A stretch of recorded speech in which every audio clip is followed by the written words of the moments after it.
আসসালামু আলাইকুম ওয়া রাহমাতুল্লাহি ওয়া বারাকাতুহু।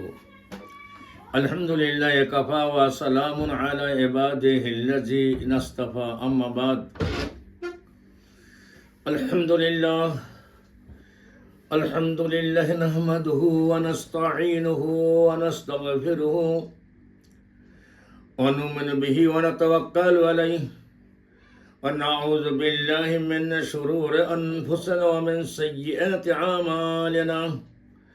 من يهده الله فلا مضل له ومن يضلله فلا هادي له.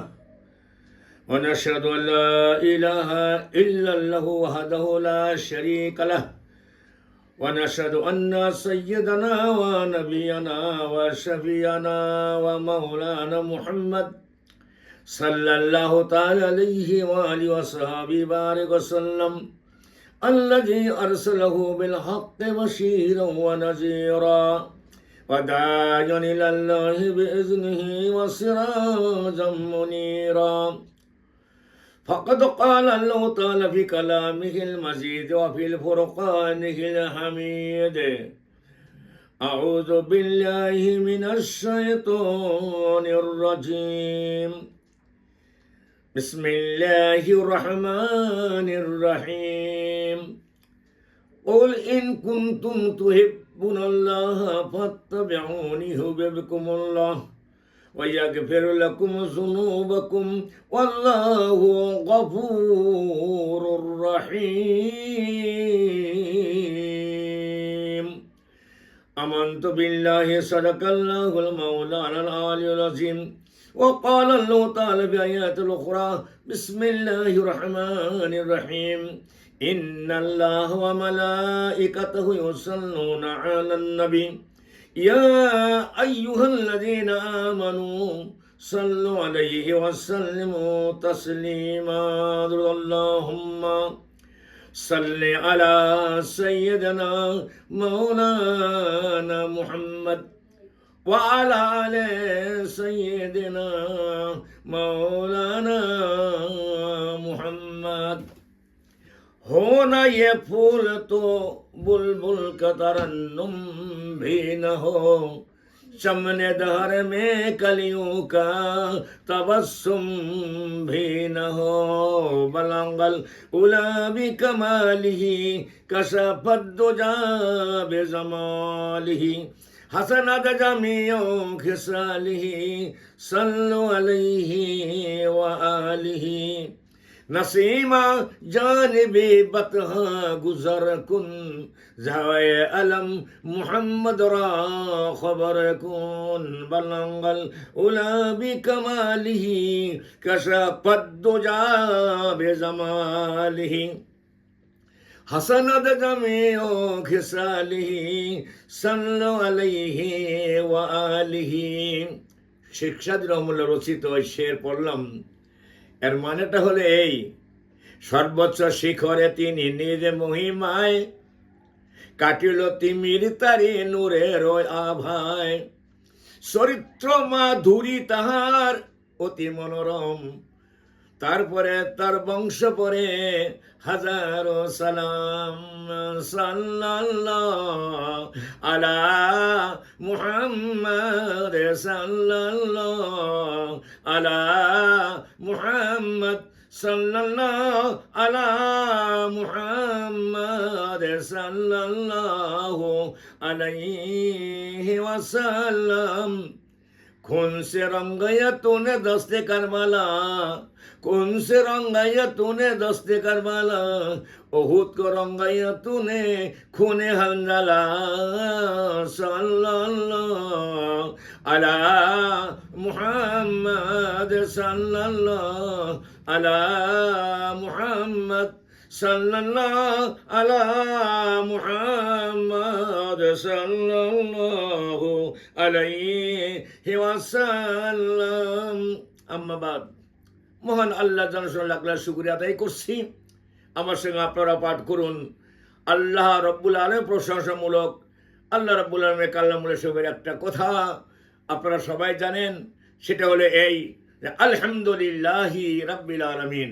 সমস্ত প্রশংসা, সমস্ত তারিফ, স্তুতি, জয়গান, গুণগান হামদনা সিপ্তসানা সারা জাহানের মালিক, সারা জাহানের খালিক, সেই বিশ্বস্রষ্টা মহান আল্লাহ রাব্বুল আলামিনেরই এই বলে তার প্রশংসা শেষ করছি। লাখ লাখ দরুদ সালাম আকায়ে নামদার সরওয়াকানাত তাজদারি মদিনী হযরতে আহমদ মুস্তাফা মুহাম্মদ মুস্তাফা পরি সবাই সাল্লাল্লাহু তাআলা আলাইহি ওয়াসাল্লাম, যিনি আমাদের কাছে বিশ্ববাসীর সম্মুখে সূর্যের চালকিত দিন যে ধর্মের তৌহিদ বাণী পড়ুন সবাই একটু জোরে কলেমা তাইয়্যিবা, কলেমা লা ইলাহা ইল্লাল্লাহু মুহাম্মাদুর রাসূলুল্লাহ সাল্লাল্লাহু তাআলা আলাইহি ওয়াসাল্লাম, সেই নবীর প্রতি লাখ লাখ দরুদ সালাম। হাজিরিন সামিন, আমি আল্লাহ পাকের প্রশংসা আনতে প্রিয় নবী হযরত আহমদ মুস্তাফা মুহাম্মদ মুস্তাফা সাল্লাল্লাহু আলাইহি ওয়াসাল্লাম, যিনি রাহমাতুল আলামিন, তার প্রতি একটু সালাম পাঠ করার পরে আপনাদের কাছে একটা বিষয় নিয়ে আলোচনা করছি যে আল্লাহ রাব্বুল আলামিন পবিত্র কোরআন কারীমের ৩য় পারা সূরা আল ইমরানের ভিতরে যে আয়াতটা আল্লাহ অবতীর্ণ করেছেন, যেটা আমি একটু আগে আপনার কাছে পাঠ করেছি। আল্লাহ বলেছেন, বিসমিল্লাহির রহমানির রহিম, কুল ইন কুনতুম তুহিব্বুনাল্লাহ ফাত্তাবিউনি ইউহিব্বুকুমুল্লাহ ওয়া ইয়াগফির লাকুম যুনুবাকুম ওয়াল্লাহু গফুরুর রহিম। আল্লাহ রাব্বুল আলামিন বলেন, হে হাবিব, আপনি মানুষকে জানিয়ে দেন, কুল কায়নাতকে জানিয়ে দেন, কুল মাখলুকাতকে জানিয়ে দেন যে তারা যদি আমি আল্লাহর সঙ্গে মহব্বত করতে চায়, তারা যেন আপনি বলুন আপনার সঙ্গে তারা মহব্বত করে, মহব্বত রাখে। জোরে বলেন সুবহানাল্লাহ। তা আল্লাহ রাসূলের সঙ্গে আল্লাহর সঙ্গে মহব্বত রাখলে আল্লাহ কি করবেন? সমস্ত গুনাহ খাতা মাফ করে দিবেন, জীবনে কোনো গুনাহ খাতা তার থাকবে না। আল্লাহ তাকে বারুদ জিম্মা করে জান্নাতুল ফেরদাউস নসিব করে দেবে। বলে সুবহানাল্লাহ। আল্লাহ গাফুর রাহিম, আল্লাহ শ্রেষ্ঠ ক্ষমা করনেওয়ালা, মাফ করনেওয়ালা, গুনাহকে মাফ করনেওয়ালা। আল্লাহ রহমান, গফফার, সত্তার, খালিক, মালিক নামের বরকতে তার বান্দা বান্দিরা যদি কোনো গুনাহ করে থাকে দিনের আলোতে অথবা রাত্রির অন্ধকারে, জানিয়া না জানিয়া, বুঝিয়া না বুঝিয়া, খালেস নিয়ে তারা তওবা করে, তওবা সুরাল্লাযী লা ইলাহা ইল্লা হুয়াল হাইয়ুল কাইয়ুম ওয়া তুবু আলাইহি, এই তওবা পরে যদি আল্লাহর প্রতি ভরসা রাখে, আল্লাহ রাসূলের প্রতি মহব্বত রাখে, তো আল্লাহ রাব্বুল আলামিন তিনি পাহাড় সমান গুনাহ করলে তিনি ক্ষমা করতে পারেন বা করেন। ইন্নাল্লাহা আলা কুল্লি শাইইন কাদির, আল্লাহ গুনাহ মাফ করতে পারেন। সুতরাং আমাদের সেখানে সবাইকে আল্লাহ এবং আল্লাহ রাসূলের প্রতি ভালোবাসা রেখে, মহব্বত রেখে আমাদের আল্লাহর ইবাদত আরাধনা করতে হবে। একটি কথা এখানে আপনারা লক্ষ্য করুন, আমি যে নিয়ে কথাটা বলতে চাই সেটা হলো এই যে আল্লাহ বললেন, তার হাবিবকে বললেন, হে হাবিব, আপনি মানুষকে জানিয়ে দেন, মানুষকে বলে দেন যে তারা যদি আমি আল্লাহকে পেতে চায়, আমি আল্লাহকে, আল্লাহ বলছেন আমার মহব্বত পেতে চায়, তাহলে তারা আপনার সঙ্গে মহব্বত রাখুন। কতবার কথা দেখুন তো। এখানে এক শেরে বলেছিলেন, শায়ের বলেছেন, মোহাম্মদ খুদা নেহি লেকিন খোদা সে জুদা নেহি। আল্লাহ রাসূল সাল্লাল্লাহু প্রতি যার ভক্তি থাকবে না, শ্রদ্ধা থাকবে না, সে আল্লাহকে পাবে এটা আশা করা যায় না। সুতরাং আল্লাহকে পেতে গেলে আল্লাহ পাকের রাসূলুল্লাহ সাল্লামের প্রতি মহব্বত রাখতে হবে এবং তার হুকুমগুলা যেটা আদেশ করেছেন সেটা মানতে হবে, নিষেধ করেছেন সেটা আমাকে নিষেধ করতে হবে। যেখানে আল্লাহ বলেছেন যে মা আতাকুম রাসূলু ফাখুযুহু ওমা নাহা আনহা ফান্তাহু, যে আল্লাহ রাসূল সাল্লাল্লাহু আলাইহি ওয়াসাল্লাম তোমাদের যে সুন্নত বা যা নিয়ে এসেছেন সেটা তোমরা ধরো, যারা বলে সেটা তোমরা করো, এবং যারা নিষেধ করেছেন তার থেকে তোমরা দূরে থাকো। এটা আল্লাহ নিজেই বললেন। তো এখন আল্লাহ যে তার হাবিবকে কতটুকু ভালোবাসেন সেটা এই পবিত্র কলেমা তৈয়বা আপনারা আমরা সবাই পড়ি, আমার সঙ্গে জিকির করি, কলেমার জিকির করি, সবাই আমরা পাঠ করি। আমার সঙ্গে আপনারা পাঠ করেন, কলেমা লা ইলাহা ইল্লাল্লাহু মুহাম্মাদুর রাসূলুল্লাহ সাল্লাল্লাহু তাআলা আলাইহি ওয়া আলিহি ওয়া আসহাবিহি বারিক ওয়া সাল্লাম। এই কলেমা তৈয়বা ইকরার বিল লিসান, তাজবির যারা অন্তরে বিশ্বাস করে মুখে পাঠ করতে হবে এবং সেই কলেমা যা চায় সেই হিসেবে আমাদের আমল করতে হবে। আল্লাহ যেন তৌফিক দেন। এখানে লক্ষণীয় বস্তু হলো এই যে কলেমা, এই কলেমা শরীফের ভিতরে আপনার 24টা অক্ষর গুনে দেখুন, 24টা অক্ষর আছে। লা ইলাহা ইল্লাল্লাহু মুহাম্মাদুর রাসূলুল্লাহ সাল্লাল্লাহু আলাইহি সাল্লাম। এই কলেমার ভিতরে 24টা অক্ষর আছে।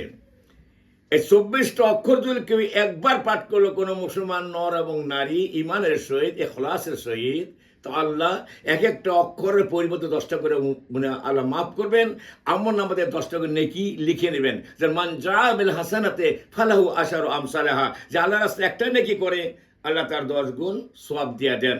জোরে বলেন সুবহানাল্লাহি বিহামদিহি।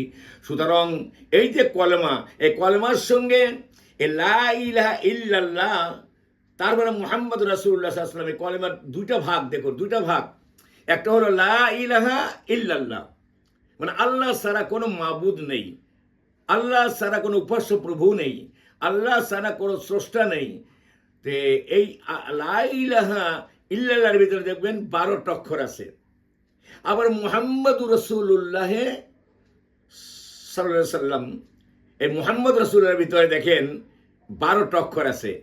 তে লা ইলাহা ইল্লাল্লাহর ভিতরে 12টা অক্ষর, মুহাম্মদ রাসূলের ভিতরে 12টা অক্ষর, ব্যাপারখানা কি? আর একটু গভীরে যান আপনারা, আমরা সবাই একটু গভীরে যাই। দেখুন লা ইলাহা ইল্লাল্লাহর ভিতরে 12টা অক্ষর আছে, আর মুহাম্মদ রাসূলের ভিতরে 12টা অক্ষর আছে। এর ভিতরে কি একটাও এই হরফে মানকুতা আর হরফে মানকুতা মানে ফোটাওয়ালা অক্ষর, যে বা তা সা এই ধরনের অক্ষর আছে কি? একটাও ফোটাওয়ালা অক্ষর নাই। লা ইলাহা ইল্লাল্লাহ এর ভিতরে 12টা অক্ষরের ভিতরে একটাও ফোটাওয়ালা অক্ষর নাই। আবার মুহাম্মাদুর রাসূলুল্লাহ এই 12টা অক্ষরের ভিতরেও একটাও কিন্তু ফোটাওয়ালা অক্ষর নাই। ব্যাপারখানা কি? আরো একটু লক্ষ্য করুন, আল্লাহ এবং মুহাম্মদ সাল্লাল্লাহু আলাইহি সাল্লাম, এই আল্লাহ যে 4টা অক্ষর আছে, মুহাম্মদ সাল্লাল্লাহু আলাইহি সাল্লাম বা আহমদ সাল্লাল্লাহু আলাইহি সাল্লাম এমন 4টা করে অক্ষর আছে। এর ভিতরে কোনো ফোটাওয়ালা অক্ষর আছে? আল্লাহর ভিতরে নাই, মুহাম্মদ সাল্লাল্লাহু আলাইহি সাল্লামের ভিতরে নাই, আহমদ সাল্লাল্লাহু আলাইহি সাল্লামের ভিতরে নাই। তো এখানে ব্যাপারটা কি? এবার আরেকটু গভীরে আমরা যাই। এই আল্লাহ লিখতে যে 4টা অক্ষর আছে, আর আহমদ লিখতে 4টা অক্ষর আছে, মুহাম্মদ লিখতেও 4টা অক্ষর আছে। তে এই আহমদে আল্লাহ পাকের যেমন 99টা নাম আছে, ইয়া আল্লাহ, ইয়া রহমান, ইয়া রাহিম, ইয়া মালিক, ইয়া কুদ্দুস, ইয়া সালাম, ইয়া মুমিন, ইয়া মুহাইমিন, ইয়া আজিজ, ইয়া জব্বার, খালিক আল্লাহ আল আখির। শেষ কথা যে আল্লাহ রাব্বুল আলামিন যেমন 99টা নাম আছে, তার ভিতরে প্রধান নাম হলো আল্লাহ। এটা ইসমে জালাল, এটা আসল আল্লাহ। আমরা যখন বলি ইসমে জালাল, এটা অনেক ওলামায়ে কেরাম এটাই বলেছে ইসমে জালাল, এবং ইসমে আজম এটাকে বলেছেন। তো আল্লাহর ভিতর আমরা আল্লাহ বলি। তো আল্লাহ 99 নামের ভিতরে আল্লাহ নামটা এটা সর্বোত্তম বলে, সবই তো উত্তম, তাই এইটাই আমরা বেশি বলি।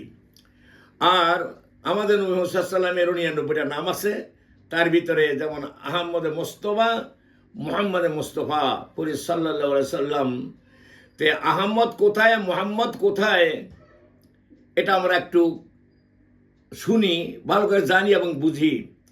যেমন তৌরাত, ইনজিল, জবুরেতে আহমদ, তৌরাত, ইনজিল, জবুরেতে আহমদ, কোরআন শরীফে লেখা আছে মুহাম্মদ, কোরআন শরীফে লেখা আছে আহমদ, আসমানেতে লেখা আছে আহমদ, আরশেতে লেখা আছে আহমদ, জমিনেতে লেখা আছে মুহাম্মদ, কোরআন শরীফে লেখা আছে মুহাম্মদ, কোরআন শরীফে লেখা আছে আহমদ। তো আল্লাহ এবং আল্লাহ রসুলের সঙ্গে কি সংযোগটা রয়েছে ভালো করে লক্ষ্য রাখুন। যে আল্লাহ লিখতে যে 4টা অক্ষর আছে, দেখবেন এর ভিতরে একটাও ফোটাল অক্ষর নাই। আবার এই আল্লাহ লিখতে এই 4টা অক্ষরের ভিতরে দেখবেন তৃতীয় অক্ষরে তাসদিদ রয়েছে। আবার মুহাম্মদ সাল্লাল্লাহু আলাইহি ওয়াসাল্লাম লিখতেও এখানে 4টা অক্ষর আছে, এখানেও একটা ফোটাল অক্ষর নাই এবং তৃতীয় অক্ষরের তাসদিদ। আবার আহমদ লিখতেও এখানে 4টা অক্ষর আছে, এখানেও কিন্তু তৃতীয় অক্ষরের তাসদিদ। এখানে ব্যাপার কি? ব্যাপার হলো এই যে আল্লাহ রাব্বুল আলামিন তার হাবিবকে তার নিজের কুদরতি নূর দ্বারা সৃষ্টি করেছেন, যারা বলেন সুবহানাল্লাহি ওয়া বিহামদিহি। এবং আল্লাহর হাবিব সাল্লাল্লাহু আলাইহি ওয়াসাল্লামের নূর দিয়ে আল্লাহ বা কুল কায়নাতকে সৃষ্টি করেছেন, কুল মাখলুকাতকে সৃষ্টি করেছেন, যারা বলেন সুবহানাল্লাহি ওয়া বিহামদিহি।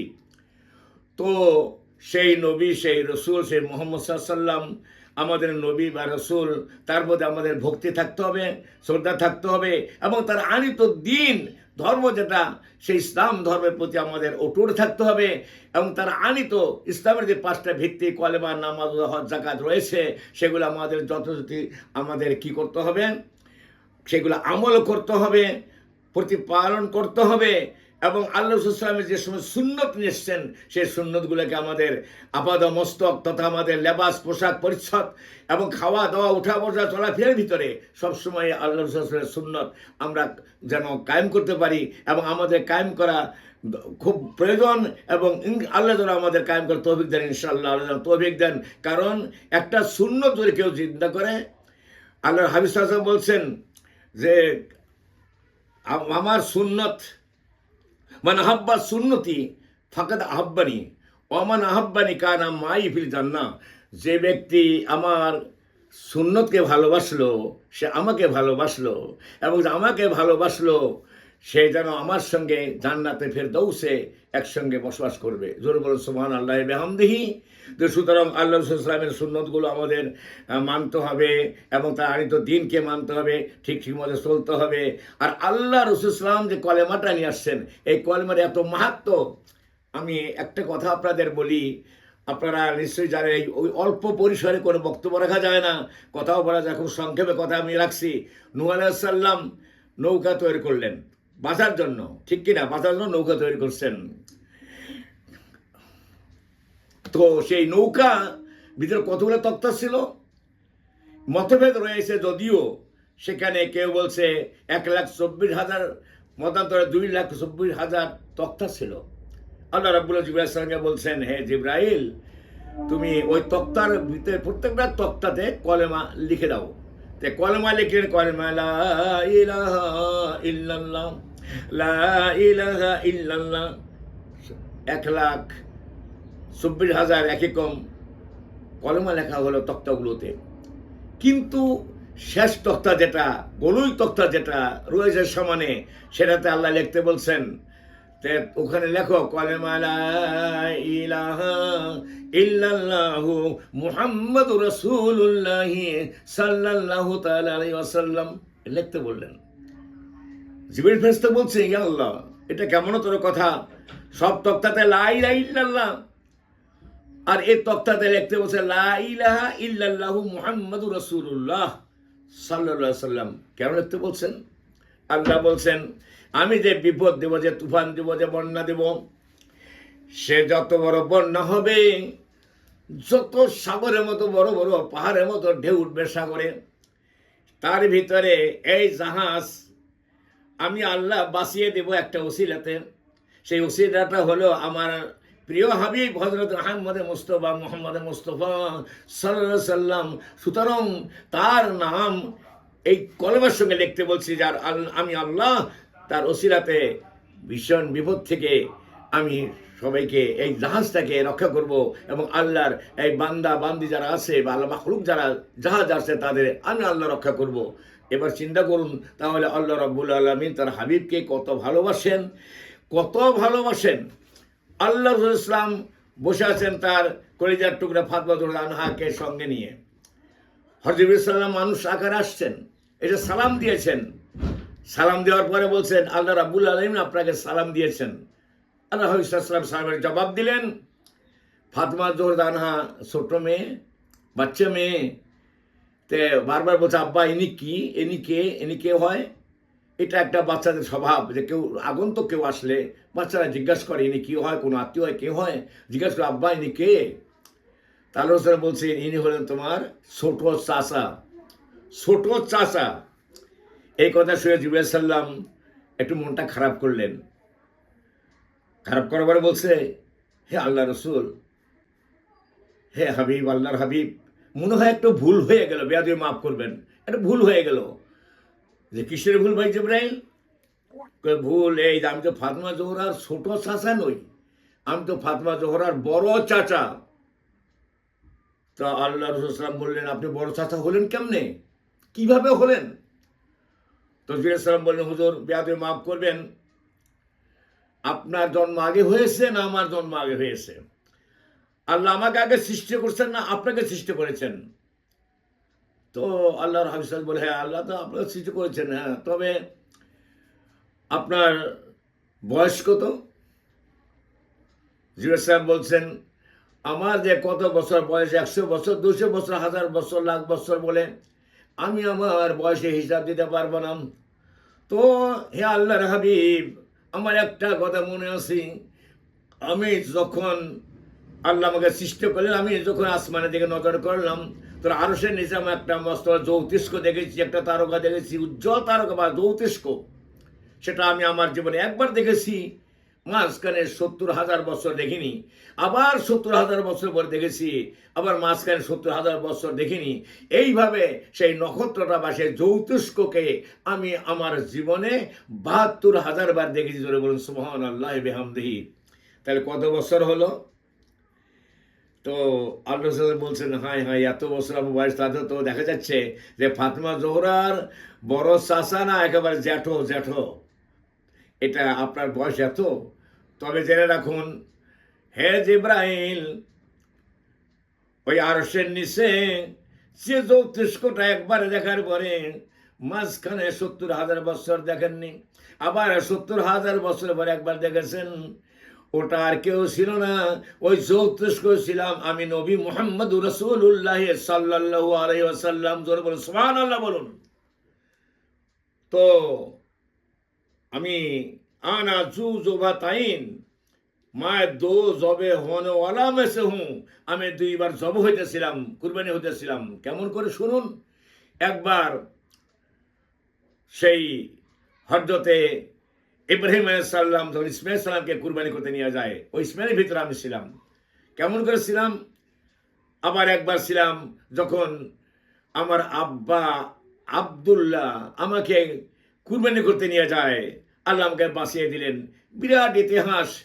তো জেনে রাখুন যে আল্লাহ রাব্বুল আলামিন যখন আদম আলাইহিস সালামকে সৃষ্টি করছেন, আবাদর খাকবা তেজ মরুত অগ্নি মাটি পানি আগুন বায়ু দিয়ে, আদম আলাইহিস সালাম যখন নাকি কাদার ভিতরে ছিলেন, তৈরি হচ্ছে, ওই টাইমে আল্লাহ পাক আমাকে তৈরি করেছেন। আমি তখনও নবী, আমি রসুল ছিলাম আল্লাহর। তো আদমের ভিতরে আল্লাহ যখন তার কাঠামোটা তৈরি করলেন, আল্লাহ পাক 60 হাত লম্বা, এর বুখারী শরীফের হাদিস আছে, 60 হাত লম্বা, বুকের ব্যাস ছিল 18 হাত। তো 80 বছর যখন হলো তৈরি করা, শয়তান কিন্তু ওই নাভির এখানে থুতু দিয়েছিল। এটা বিরাট ইতিহাস আছে, ওদিকে আমি যাব না। যাকে তারপরে যায় 40 বছর, 120 বছর যখন আদম আলাইহিস সালামের কাঠামো তৈরি হয়ে গেল, তার সমস্ত কাঠামো তৈরি হয়ে গেল, তো আল্লাহ পাক তার ভিতরে রুহু দিলেন, আত্মা দিলেন। কিন্তু আত্মা থাকতে চায় না, অন্ধকার, অন্ধকার ঘরে কেউ থাকতে চায় না, বিধায় আত্মা সেখানে থাকতে চায় না। তখন আল্লাহ রাব্বুল আলামিন আমার নূরকে ওই যে জ্যোতিষ্ক আকারে দেখলেন আসমানের নিচে, আরশের নিচে, সেটা এনে আদম আলাইহিস সালামের পেশানিতে দিয়ে দিলেন। সুবহানাল্লাহ বলুন। তা আদম আলাইহিস সালাম কি হলেন, আর তার ভিতরে আলো হয়ে গেল, আর আত্মাও থাকতে চায়, থেকে গেল, আর বাইরে হতে চায় না। আদমও খুশি হলেন। সে আদম আলাইহিস সালামের থেকে সেই নূর আসলো শীস সালামের কাছে, শীস সালামের কাছ থেকে আসলো ইব্রাহিম সালামের কাছে, ইব্রাহিম থেকে আসলো হযরতে ইসমাঈল সালামের কাছে। এরকম পয়গম্বরদের মাধ্যমে আসতে আসতে আসতে আসতে শেষ পর্যন্ত আমার আব্বা আব্দুল্লাহ পেশানিতে সে নূর আসে, এবং সেখান থেকে আমি আমার আম্মাজানের পবিত্র রেহেমের ভিতরে আমি সেখানে যাই। সেখানে আল্লাহ আমাকে ঢুকে দেয় কুদরতে নিজামে, এবং তারপরে আমি দুনিয়াতে আসি। এখানে আমাকে ওখানে কুরবানি করতে নিয়ে গেছিল আমার আব্বাজানকে। সেটা এক বিরাট ইতিহাস আছে, সেই ইতিহাসটা এই টাইমে বলার আর সুযোগ নেই। আর বলতে যখন আমি সংক্ষেপে কথা রাখছি, তো সুতরাং নূহ আলাইহিস সালামের কিস্তিতে যে কলেমা লেখা হইল, এখানেও একটা আবার ঘটনা আছে, বিরাট ঘটনা আছে। সে সংক্ষেপে বলি যে আল্লাহ রাব্বুল আলামিন কোরআনুল কারীমে যেমন ইরশাদ করেছেন, বিসমিল্লাহির রহমানির রহিম, ইন্নামাল খামরু ওয়াল মাইসির ওয়াল আনসাবু ওয়াল আযলামু রিজসুম মিন আমালিশ শাইতান ফাসতানিবুহু লাআল্লাকুম তুফলিহুন। আল্লাহ বলেন, নিশ্চয়ই মদ, গাঁজা, জুয়া, ভাঙ, ভূতের স্থান, এগুলো শয়তানের আমল, এর থেকে তোমরা দূরে থাকো। তো এই যে গাঁজা, এই যে মদ, এই নিশার বস্তু, এগুলা কেমন করে সৃষ্টি হলো, কেমন করে দুনিয়াতে আসলো, এটা ইতিহাস আছে। ওই নূহ আলাইহিস সালামের কিস্তির ওই ব্যাপারেই আছে। সেটা হলো এই যে যখন গোটা পৃথিবী এভারেস্ট শৃঙ্গ পর্যন্ত ডুবে গেল, তখন শয়তানও আসলো ওই জাহাজের কাছে বা নৌকার কাছে। শয়তান উঠতে চায়, উঠতে পারে না। সমস্ত প্রাণী, 3 তলা জাহাজ ছিল, নিচের তলায় হলো আপনার এই পশু পশু পশু 4 পায়ে জানোয়ার যতগুলো আছে, এইগুলো এই ধরনের থাকলো জোড়া জোড়ায়।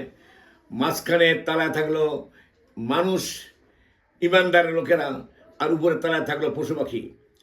তে হাজেরিন, কি হয়ে যায়, একটা গাধা শেষে আসছে। গাধা উঠতে চায়, উঠতে পারে না, উঠতে চায়, উঠতে পারে না।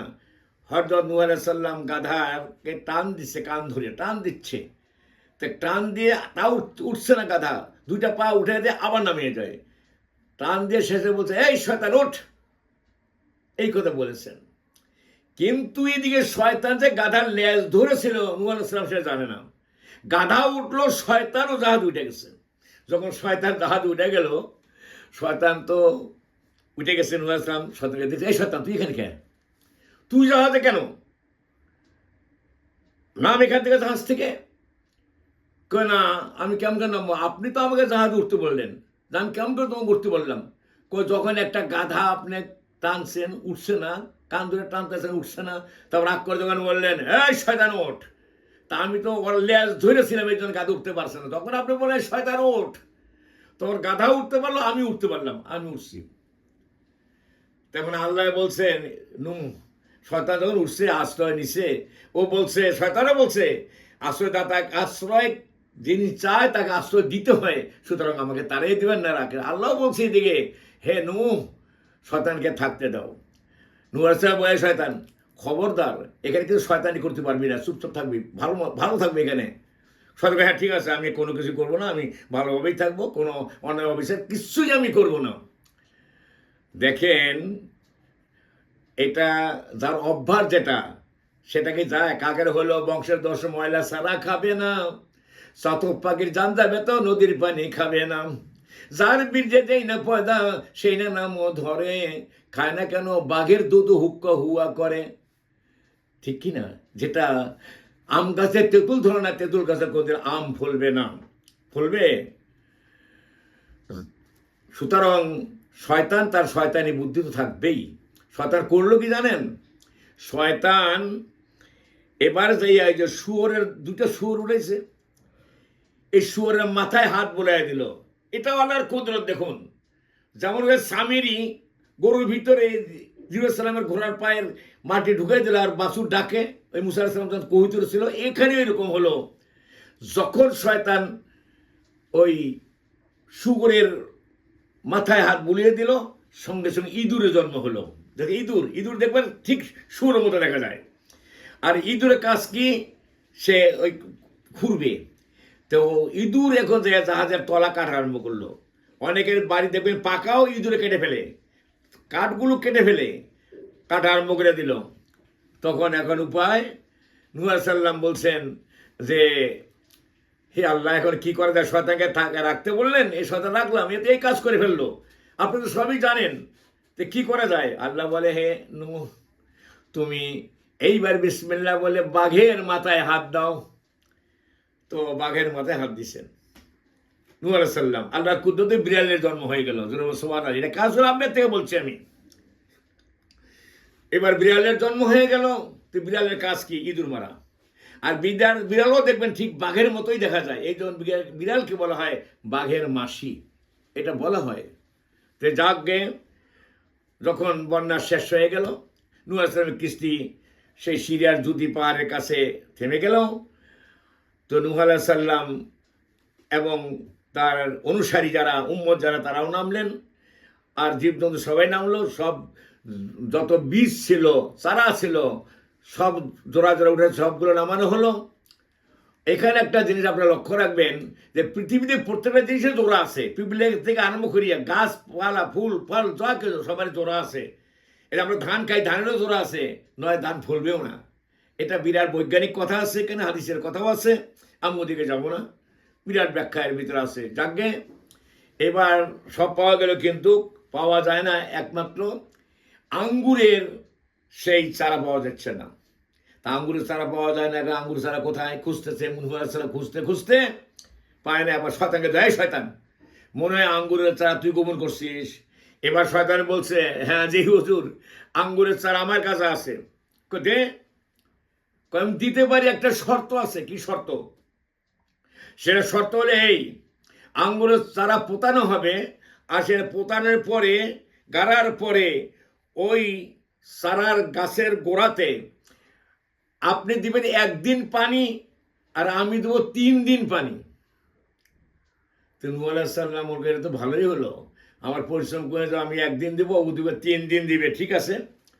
তো চারা দিল, নূহ আলাইহিস সালাম পোতাইলেন আঙ্গুরের চারা, পোতাইয়ে 1 দিন তিনি পবিত্র পানি দিলেন। আর শয়তান 3 দিন পানি দেওয়ার নাম করে প্রথম দিন দিল সে একটা শিয়াল মেরে তার রক্ত, দ্বিতীয় দিন দিল একটা বাঘ মেরে তার রক্ত, বাঘ মানে ব্যাঘ্র মেরে তার রক্ত দিল।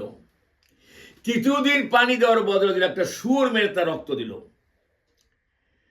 তে আঙ্গুর ফল দুনিয়াতে আসছে, এখন আছে, সবাই খায়, বরকতময় জিনিস, রোগীর পথ্য, এতে কিসমিস হয়, এর থেকে উৎকৃষ্টতম শরাবও হয়। হাজেরিন, এবার নূহ আলাইহিস সালামের হাত পড়ার কারণে আল্লাহ বরকত দিলেন, এবং আঙ্গুরের ভিতরে বিরাট বরকত। রুগীর পথ্য, এটা রস করে মানুষ খায়, কিসমিস করে মানুষ খায়, কিসমিসের বড় উপকার সবাই জানেন আপনারা, রোগীর পথ্য এগুলো। আবার আঙ্গুর থেকে আবার মদও হয়, সে মদটা বলে আমরা জানি না, মানুষের বলে উৎকৃষ্টতম মদ, সে মদ হয়। তো নূহ আলাইহিস সালামের হাত লাগার কারণে, ভালো পানি দেওয়ার কারণে আল্লাহ বরকত দিলেন আঙ্গুরের ভিতরে। আর আঙ্গুর থেকে যে মদ হলো, এখানে শয়তান 3 প্রকারের রক্ত দিয়েছে, শিয়ালের রক্ত, ব্যাঘ্রের রক্ত, আর দিয়েছে শুয়োরের রক্ত। তো এই জন্য যারা মদারু, যারা মদ পান করে, তার প্রথমে মদ পান করা যায় শিয়ালের মতো হইয়া, তাদের খাস মতো শিয়ালের মতো, শিয়ালের মতো হইয়া চুপি চুপি চুপি চুপি চুপি করে শিয়ালটাই বোঝায় যে মদ খায়। মদ খাওয়ার পরে তাদের স্বভাব হিসেবে এবার ব্যাঘ্রের স্বভাব, ব্যাঘ্রের মতো একেবারে সে মহারাজা হবে না, কি হবে, দেশ জয় করবে, একের সমস্ত কিছু করবে, একেবারে পৃথিবী উল্টে দিবে, নানান প্রকার ব্যাঘ্রের মতো শক্তি দেখাতে চায়। তখন এইবার এর থেকে নিষেধ যখন একটু বেশি হয়ে গেল, তখন তার ভিতরে আছে শুকুরের খাসলত আছে, শুয়োর যেমন শুয়োরের খাসলত, এই শুয়োরের খাসলত যখন আসে, তখন দেখেন সে ভালো বোঝে না, মন্দ বোঝে না, পায়খানা বোঝে না, কাদা বোঝে না, কিছু বোঝে না, যা পায় তাই খায়, এবং যাকে তাকে যে গালি গাছ দেয়, বা যাকে তাকে মারডাং করে ইত্যাদি নানা প্রকার, বা রাস্তাঘাটে বিভিন্ন জায়গায় পড়ে থাকে। সুতরাং তখন তারা ওই শুয়োরের মতো সব স্বভাবটা এসে যায়। তাই মদরুদের ভিতরে 3টা স্বভাব দেখা যায়। একটা স্বভাব হলো প্রথম শিয়ালের স্বভাব, তারপরে হলো আপনার ব্যাঘ্রের স্বভাব, তারপরে হলো আপনার শুয়োরের স্বভাব। সুতরাং আল্লাহ রাব্বুল আলামিন পবিত্র কোরআন কারীমে ঘোষণা করলেন, বিসমিল্লাহির রহমানির রহিম, ইন্নামাল খামরু ওয়াল মাইসিরু ওয়াল আনসাবু ওয়াল আযলামু রিজসুন মিন আমালিশ শাইতান ফাস্তানিবুহু লাআল্লাকুম তুফলিহুন। নিশ্চয়ই মদ, গাঁজা, জুয়া, ভাং, ভূতের স্থান, লটারি, যা কিছু কাজ এগুলো আছে, এগুলো হলো সম্পূর্ণ হারাম হারাম হারাম। সুতরাং আমরা মুমিন এবং মুসলমান এবং বিশ্বের মুমিন মুসলমানকে আমি বলছি, বাবাজিরা, আপনারা আল্লাহর প্রতি বিশ্বাস রাখুন, আর রসুলের প্রতি বিশ্বাস রাখুন, 5 ওয়াক্ত নামাজ পড়ুন, রমজান রোজা রাখুন, অবসর হজ যাকাত সমাদা করুন, দান খয়রাত করুন, আপনারা গরিবের প্রতি ইহসান করুন, তাদের প্রতি দয়া দেখান এবং তাদের প্রতি আপনারা স্নেহের হাত বাড়িয়ে দেন, দানের হাত বাড়িয়ে দেন গরিব দুস্থদের প্রতি, এবং ঠিক মতো চলুন, সত্য কথা বলুন, মিথ্যা বলবেন না। আপনারা সৎভাবে চলার চেষ্টা করুন, তৌফিক দেখ। এবং আপনারা সবাই যারা এই সমস্ত পাপের ভিতরে, যেমন মদ, গাঁজা, জুয়া, ভাং, সুদ, এর ভিতরে যারা জড়িয়েছেন, তার থেকে খালেস নিয়তে তওবা করেন। সুদের হলো সর্বনিম্ন পাপ হলো মায়ের সঙ্গে ব্যভিচার করা, নাউযুবিল্লাহ মিন যালিক। 70টা পাপ আছে, সর্বশেষ পাপ হলো, সবচেয়ে ছোট পাপ হলো মায়ের সঙ্গে বলাৎকার করা। সুতরাং এই সুদ থেকে, ঘুষ থেকে আমরা সবাই যেন বাঁচে থাকি, আল্লাহ যেন বাঁচিয়ে রাখে। আল্লাহ হলে হেদায়েতের মালিক। আমরা কোনো আলেম ওলামা, কোনো পীর কাবলা হুজুর কেউ নয়। আমরা সবাই আল্লাহর বান্দা, হেদায়েত করবেন মহান আল্লাহ রাব্বুল আলামিন। দেখুন, আমি ইলমে তাসাউফ সম্বন্ধে একটা কথা শুধু বলি। বিশ্বের উলামায়ে কেরাম হযরত যারা আছেন, তাদের বলবো আপনারা ইলমে তাসাউফ শিখুন।